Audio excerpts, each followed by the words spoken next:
Have you ever felt like life is just throwing one curveball after another, and you're just trying to keep your head above water? Oh, definitely. Or maybe, you're really yearning for growth, but feel kind of stuck in same old, same old. Exactly. Well, get ready for a deep dive today. We're looking at how to navigate those currents, embrace change, and find victory when things get tough. We are. We're tackling a really powerful Sermon 10 Challenge in Victory by the Korean evangelist Reverend Sun Myung. And this isn't just your standard advice, is it? No, not at all. It's deeper. It's about transforming those obstacles, really turning them into chances for um, profound personal development. So, insights on resilience, accepting life cycles. Yeah.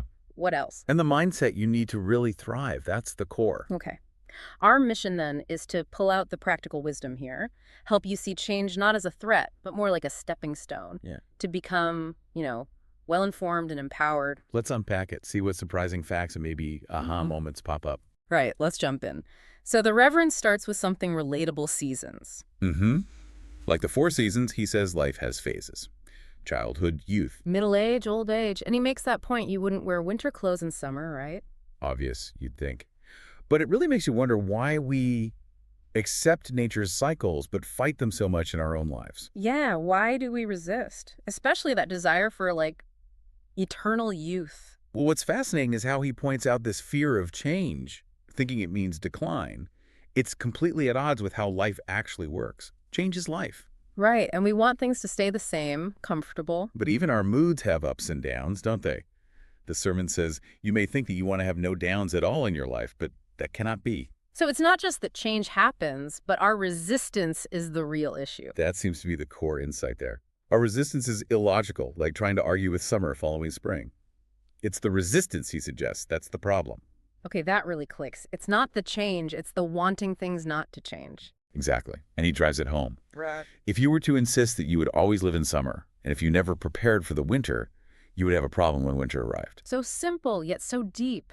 If we know this about seasons, what stops us applying it to, say, our careers or relationships? Good question. Internal barriers, maybe? Habit? Fear? So if change is constant, inevitable, what's next? How do we handle it? Well, he pivots right to that. The big question becomes, how to digest what we encounter and make it something good is always the question. Digest it. Okay. And he mentions young people seeking stimulation, variety. Yeah, that natural urge for novelty. But just chasing new things isn't enough, is it? Apparently not. So what's the missing piece for real growth? That's where he brings in this crucial idea, digestive power. Digestive power. Tell me more. It highlights that just seeking experiences isn't the goal. You need the capacity, the internal ability, to actually process them. Ah, okay. So if you don't have it. Then desiring new things constantly just isn't sustainable. He says if you don't have this digestive power and yet desire to experience new things every moment, that's not possible. Like trying to eat without digesting, you just get overwhelmed. Exactly. Think of it like a mental immune system. When a challenge hits, instead of shutting down, this power lets you break it down, pull out the lessons and nutrients, and integrate them. You get stronger. So you're not just enduring, you're metabolizing the experience. That's a great way to put it. Is learning to manage your own problems and, crucially, think of every event positively so that you can continually grow. Wow. That definitely challenges our first reactions, doesn't it? Like complaining or resisting. It does. He says something really profound. If you say you hate to undergo discipline training because you don't like it or that you just can't stand it, you have been defeated already. Defeated already. Ouch. Yeah. He says you must have the attitude that you want to face whatever comes with great expectation and interest. Conquer the internal resistance first. But how do you actually do that? Cultivate that immediate eagerness for difficulty. Seems counterintuitive. It does. Maybe it's about practice, reframing, seeing it as a test you want to pass. Okay, so assuming we develop some of this digestive power, how do we apply it when life gets really turbulent? Right. And that's where he introduces this amazing metaphor of the river. Ah, yes, the river flowing to the ocean. Exactly. He paints this vivid picture, deep, silent parts, swirling eddies, pounding waterfalls, rushing rapids, a whole journey. So it's not just smooth sailing. Not at all. And these rough patches, the rapids and waterfalls, they aren't mistakes or deviations. They're interval parts of the journey, essential even. Okay, so how does that translate practically when we hit rapids in life? Well, The message is clear. Yeah. When you face a very rough current, looking just at your feet won't work. You'll just panic. Right. You must set your gaze far and wide, be ready to dodge quickly past one place or steer directly through the waves in another. Strategic thinking. And this roughness, it's not bad. He presents it as training. It actually makes future challenges easier. Right. If you can take interest in what you're going through, and if you are thrilled to find new adventures. Thrilled by rapids. Well, maybe not literally thrilled by the danger, but by the challenge, the opportunity to learn and grow.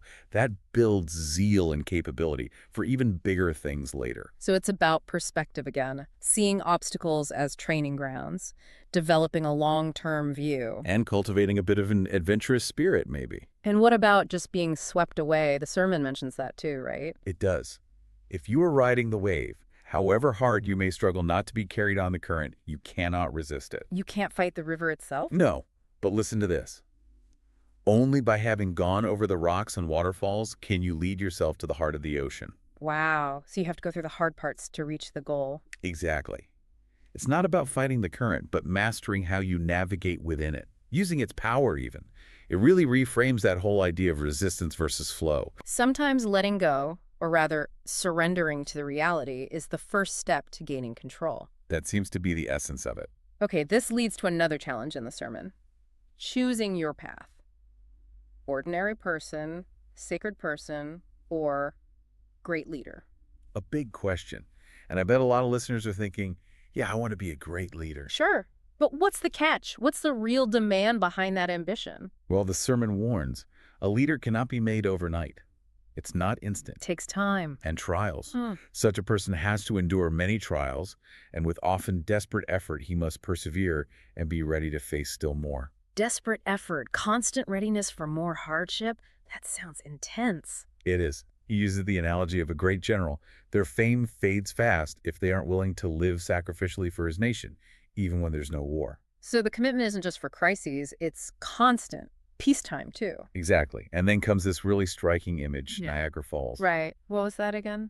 At the top of the cliff, you must get ready and say to yourself, it's thrilling, and I want to jump down from this cliff and reach the ocean as soon as possible. Whoa. Not just face the drop, but be thrilled by it. See it as the fastest way. It suggests an almost eager embrace of the most daunting challenges, seeing them as the direct path to making a real impact. And he backs this up with history, doesn't he? Something about early Christianity. Yes, a really powerful point.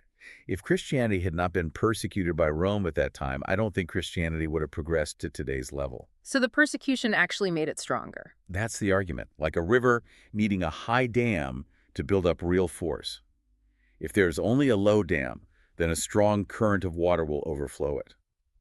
Immense pressure can forge something incredibly resilient and expansive. The obstacle becomes the catalyst. That's quite a thought. It really is. Then the sermon shifts a bit towards interconnectedness, how we're all linked. The idea that if one part of the body hurts, the whole body feels it. And he expands that outward. Yeah, to the universe. Every human being is a part of the universe. So if one part fails, the whole universe will ache over that failure. Wow. That puts a different spin on our individual struggles, doesn't it? Gives them a sort of cosmic significance. It certainly implies a deep level of connection and responsibility. Not just for ourselves. And what about success? Is that just individual? Not according to this. If you succeed in a mission, you must not think that the success belongs to you alone. It's shared, in a way. And the river metaphor comes back here, too. It does, with a really searching question.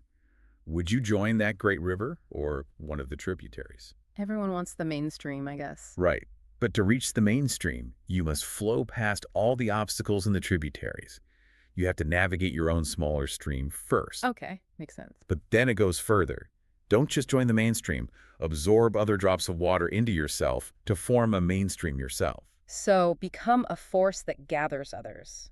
Actively shape the current. That seems to be the call. A truly transformative, collective kind of impact. Don't just ride the wave, be the wave. That's a powerful vision of leadership. Your own journey of overcoming allows you to, pull others along. And he brings it back to the listeners directly. Our life itself is something like a river. Once you are scattered and sent to your different missions, then you will be like small streams running through your own courses to reach the mainstream. Your individual path prepares you for that bigger contribution. Okay. But what about day-to-day stuff, like petty arguments? Ah, the small-minded conflicts. We all know those, right? Where a difference of interest occurs between two of you, and suddenly you're really dug in. Happens all the time. How does he suggest we handle that? Avoid getting sucked in. His solution is powerful. Cultivate a broader mind, A broader mind, meaning? meaning you can smile and return to the work waiting for you. Not ignore it, but see it in a larger perspective. Don't get bogged down. Right. He suggests time will solve the problem. If you can pass on from the difficult place quickly, you will succeed. Keep moving. Never be settled in one place. Always be adding to yourself. And even reconciling conflicts you encounter, paving the way for others. Wait, reconcile conflicts you just encounter? Yeah, listen to this. If you pass by a village and there's a great fight taking place, you should get into it, reconcile it, and then go along your way. Get into the fight. To reconcile it? That's proactive. Very. It means that broader mind isn't just for your own peace. It's an active force for harmony in the world around you. You clear the path as you go. That's a challenging idea. Really takes the don't sweat the small stuff to another level. It does. It connects back to that long-term vision. Yeah. We must not fix our glance on what is happening only at the moment, but look far off into the future, toward the goal where God is hailing us. So keep your eyes on the ultimate prize, and these smaller conflicts seem less important, maybe even opportunities to practice reconciliation. Exactly. Okay, we see successful people, and yeah, often the more they have had to overcome, the greater people they are. We nod along to that. We do. It sounds right. But what does that fight through the way to success really look like when pushed to the absolute limit? Well, the sermon gets incredibly personal here. The Reverend shares his own experience. In the North Korean prison, under the communists. Yes, a truly harrowing situation. And he says it was there he learned that lesson and became resolved to fight forever against evil. What did that involve? How did he fight in prison? He describes enduring extreme cold, like in thin clothes, and deliberately choosing heavier work. Choosing harder work, why? As a form of internal resistance, it seems. He declared, even if it gets colder, I will not surrender to it. It was an act of will, mastering his inner response. Not just survival, but deliberate defiance of the conditions through his mindset. Precisely. And the ultimate lesson he draws is this paradox. If you are prepared to die, you will not die, and victory will be yours. Prepared to die. Wow, that level of resolve. He says that kind of resolve means you will never be afraid of any difficulty. Even in the dungeon, he says, you must expect that in the next moment, God will bless you with the most grace. Finding hope, expecting grace in the absolute worst place. And he was confident. He says, I was confident that I would win over it. However strong Kim Il-sung's power may be, if I am well trained in prison and go through hardship here, I will be able to be victorious over anything. That's finding power through the suffering, not just despite it. An incredible testament. Truly profound. So how on earth do we apply that level of determination forged in a prison camp to our, daily lives, our own struggles? It's a huge leap, isn't it? Yeah. But the sermon connects it. It likens life to a race. Yeah. You have to resolve to have more strength than any enemy. Okay, so it's about inner resolve, daily. And he shares his own discipline. He says, I always told myself that I could eat less than other people and do more than other people, sleep less than other people, and wake up earlier than others. Again, pushing himself. Not deprivation for its own sake, but cultivating inner strength, self-mastery. That seems to be the idea.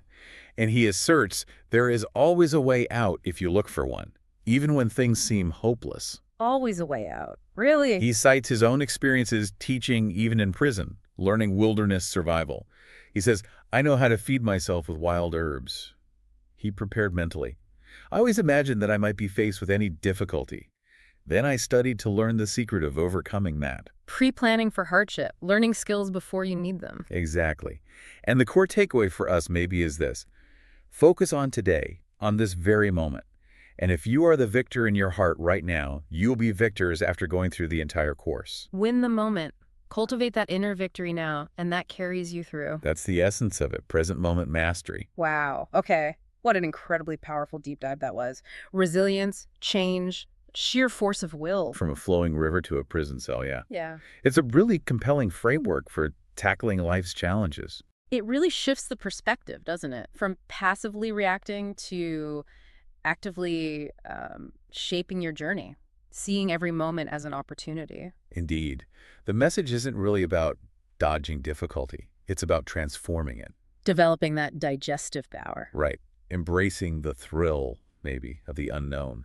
Understanding obstacles as training. And cultivating that broader mind, that unwavering resolve, not just for yourself. But for influencing the mainstream, for Yeah. the whole interconnected universe even, it really asks us to think bigger about our place. It certainly gives us a lot to chew on. So for everyone listening, what does this mean for you moving forward? As you reflect on all this, maybe consider this, a provocative thought to leave you with. Okay, let's hear it. In your own life right now, what current are you maybe resisting? And how might embracing it with that broad mind, that spirit of thrill, allow you to rush on? And maybe gather other drops of water along the way. Exactly. To forge your own powerful mainstream. Something to definitely mull over. Thank you for joining us on The Deep Dive. Until next time, keep exploring. Keep growing and keep challenging what you think is possible.